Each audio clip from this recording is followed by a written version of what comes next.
यहीं से भगवान श्री कृष्ण को वासुदेव जी टोकरे में रख के उस पार गोकुल लेके गए हैं। यही मामा कंस रहते थे और यहीं से मामा जी का राज चलता था भैया जी। ब्रिज 84 कोस में और 4 गांव निज धाम, वृंदावन और मधुपुरी सो बरसानो नंदगांव। देखो अभी हम मथुरा के यमुना मैया विश्राम घाट पर हैं और जैसे अब हम चल रहे हैं गोकुल की ओर। सामने जैसे देख रहे हैं पूरा हरा भरा जंगल है।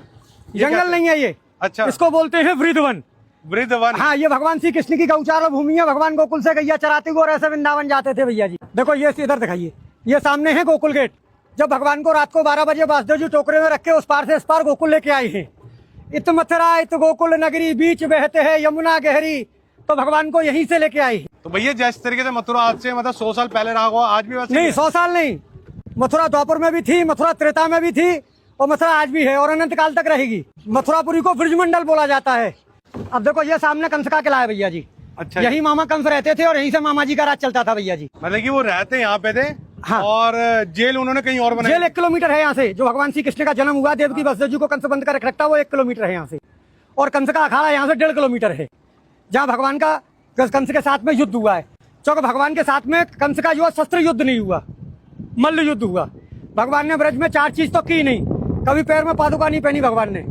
दूसरे नंबर भगवान ने कभी मुकुट धारण नहीं किया। तीसरे नंबर भगवान ने कोई शस्त्र ग्रहण नहीं किया और भगवान ने कभी शरीर पर कपड़े नहीं पहने। भगवान कृष्ण ने? हाँ, भगवान यशोदा मैया ने काली कमरिया दी थी, भगवान उसी को ओढ़ के रहते। और जैसे पीछे देख रहे हैं इनके बारे में बताइए क्या? देखो ये रानी घाट है, जहाँ कंस की रानी स्नान करती थी भैया जी। अच्छा, कंस की रानी। हाँ, उसके बराबर में ये वासुदेव घाट है। ऊपर सामने वासुदेव गेट है। यहीं से भगवान श्री कृष्ण को वासुदेव जी टोकरे में रख के उस पार गोकुल लेके गए हैं। अच्छा, सामने मैंने अब आपको बताया गोकुल गेट जी। ये सामने भैया जी स्वामी घाट है। स्वामी घाट? हाँ, स्वामी घाट बोलते हैं इसको।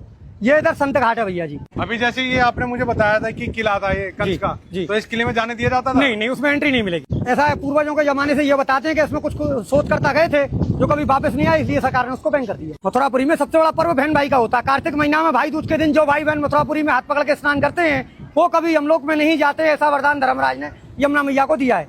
अच्छा, हाँ जी। तो सीधा स्वर्ग की प्राप्ति होती है उन्हें? हाँ जी, बैकुंठ।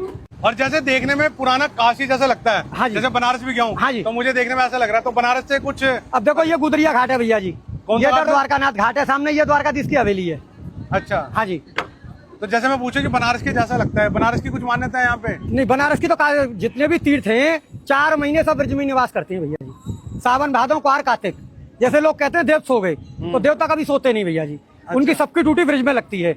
जब नंद बाबा 80 बरस के हो गए तो नंद बाबा ने कहा कि लाला मेरी हार्दिक इच्छा है कि मैं 4 धाम की यात्रा करूं। तो भगवान ने कहा कि अब दादा अब बड़े बूढ़े हो गए, पहाड़ों पे जाएंगे, गिर पड़ेंगे, इसलिए सब तीर्थों को मैं ब्रज में ही बुला लेता हूँ। तो यहाँ आपको केदारनाथ, बद्रीनाथ, गंगोत्री, यमुनोत्री सब मिलेंगे पूरे ब्रज में। तो मतलब कि अगर कोई 4 धाम की यात्रा करने में असमर्थ है, नहीं तो ब्रज की 4 धाम कर सकता है और फल वो ही प्राप्त होगा आपको। अब ये आगे आपको दिखाऊंगा मैं काशी मरकंड का घाट जो बनारस में है, उसकी स्थापना यहाँ है। और देखो ये है सबसे बड़ा विश्राम घाट। यही जो है मामा कंस को मार के भगवान ने विश्राम किया है।